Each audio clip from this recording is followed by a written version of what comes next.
Buisit talaga, nawalan pa ng wallet. Baka naman nalaglag mo lang kung saan, pre.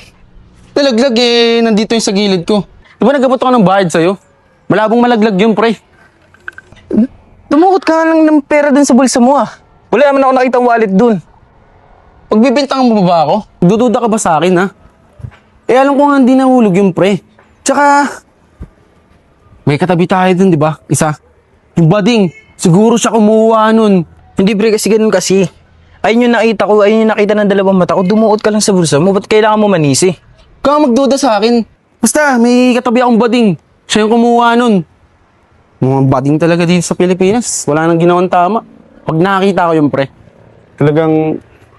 Hoy! Di ba ikaw yung bading nakapatabi namin sa jeep? Eh, pre, kalma. Di, siya yung kumuha ng wallet ko eh. Labas mo na yung wallet ko. Teka nga, anong pinagsasabi mong kumuha ng wallet? Anong katabi sa jeep? Ano ba yan? Di ba ikaw katabi namin sa jeep kanina? O, tapos? Nawala yung wallet ko eh. Siguro ikaw kumuha. Ay, teka ha. Hindi ako pinag-aral ng mga magulang ko para maging magnanakaw lang, ha? Diyos ko, ang dami mo pang sinasabi. Kayong mga bading dito. Kayong salot dito eh. Kaya ilabas mo na yung wallet ko. Pre, Pagbading salot agad? Pagbading magnanakaw agad? Oh, bakit? Ay, alam mo walang yaka, ha? Tinutulak mo ako? Oo! Sira ulo ka eh!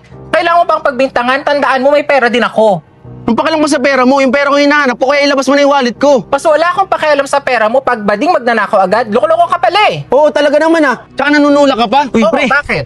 Yaman na yan, pre. Tara na. Siya talaga kumuha ng wallet ko, pre. Yaman na yan, Sige. pre. Tara na, doon ka na.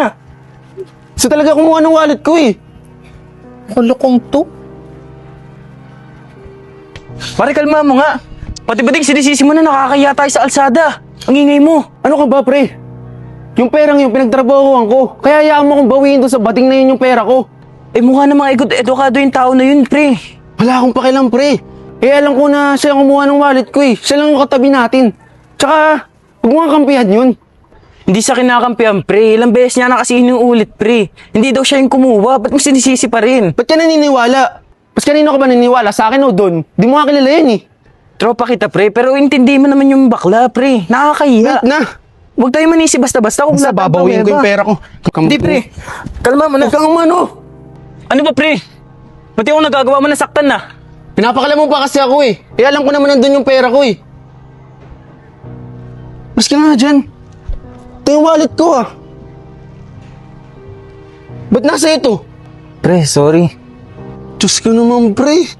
Pinagbintangan ko pa yung bading dun. Nasa ilang pala to. Pre, pasensya ka na kasi. Si Ermat nasugod sa hospital. Nahiya lang ako lumapit sa'yo, pre. Pre, magtropa tayo. Pwede ka naman lumapit sa akin ah. Ba't kailangan mo pang kunin? Nahiya din kasi ako magsabi, pre. Baka napipilitan ka lang. Anong nahihiya? Magtropa tayo. Matagal na tayo magtropa. Anong mas nakakaya? Humingi ka ng tulong sa akin o kunan mo ako ng pera? Eh na nga, pre. Pasensya na, pre. Hindi ko talaga alam kasi gagawin ko sa sobrang stress kay Ermat, pre. Tol, kahit magkano, bibigay ko sa'yo. Basta magsabi ka. Hindi ko kukuha ka sa akin, pre. Nakakawala ka ng tiwala, pre. Nasa'yo lang pala to. Pasensya ka na talaga, pre. Hindi ko rin talaga kasi alam kung saan ako kukuha ng pera. Pinagbintangan ko pa yung walang may kasalanan sa akin. Ikaw lang pala kumuha. Alam mo naman kasi wala akong trabaho, pre. Nahiya rin talaga ako lumapit kahit ganino. Sana patawarin mo. Diyos ko naman, pre. Alam mo naman papatawarin kita, kaibigan kita eh. Pero sana huwag mo nang gawin ulit. Tsaka siguro kung sa iba mo ginawa yun, pinagbubugbog ka na. Ano talaga, pre? Hindi na maulit yun. Humingi ka ng tulong sa akin. Minsan. Ate! Ay, tigilan nyo na ako, ha? Kung ano na naman sasabihin ninyo. Hindi, te. Hihingi lang po sana kami ng paumanhin. Kasi ako po talaga yung kumuha ng wallet ng kaibigan ko. Sobrang kapos po kasi. Kailangan ko rin po talaga ng pera para po sa Ermat ko. Tapos ikaw naman, Pasensya ka na rin kung napagbintangan kita. Tsaka sa mga nasabi ko. Sa kanya lang pala yung wallet ko. Mali ko talaga yun, kaya pasensya na. sige. Kalimutan na natin. Pero, alam mo sa susunod kasi, matuto ka makinig. Matuto kang makinig sa mga sasabihin ng ibang tao. Hindi yung bigla ka na lang nagsasabi ng kung ano-ano. Bigla ka na lang nagsasabi ng hindi magaganda sa ibang tao. Una-una wala ka naman talagang alam.